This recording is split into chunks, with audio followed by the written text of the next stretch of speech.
एक बार एक राजा के महल में एक साधु आया। राजा का नियम था, जो भी व्यक्ति उसके महल में कुछ मांगने के लिए आता, उसकी हर इच्छा पूरी की जाती। राजा ने उस साधु से कहा, जो चाहे मांग लो। साधु अपने साथ एक छोटा सा भिक्षा पात्र लेकर आया था। उसे हाथ में पकड़कर वह बोला, बस इसे सोने के सिक्कों से भर दो। राजा ने सोचा, इससे सरल और क्या हो सकता है। इसीलिए राजा ने अपने नौकर से खजाने में से सिक्के लाने के लिए कहा। सिक्के डालने पर भी वह भिक्षा पात्र खाली रह गया। राजा ने उस भिक्षा पात्र में डालने के लिए अपने नौकर से और सिक्के मंगाए।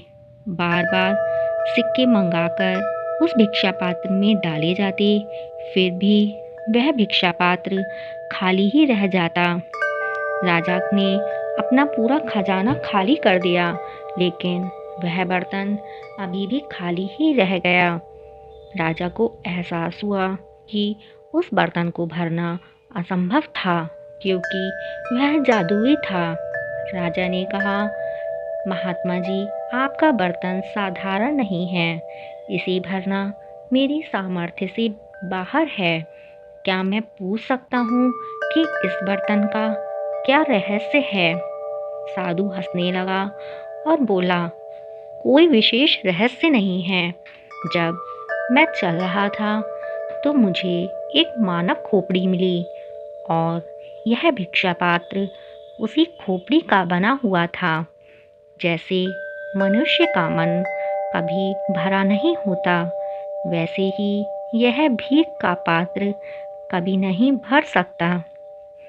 आप इसे धन, पद, ज्ञान या जो कुछ भी से भर सकते हैं, फिर भी यह खाली रहता है, क्योंकि यह इन चीज़ों से भरने के लिए नहीं बना है।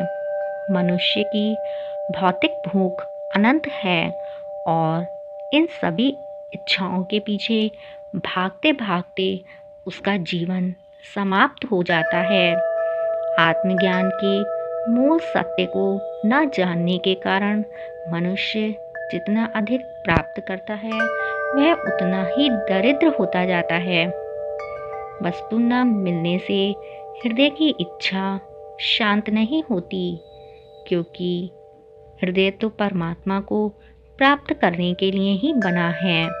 परमात्मा के अतिरिक्त कोई और तृप्ति ही नहीं है।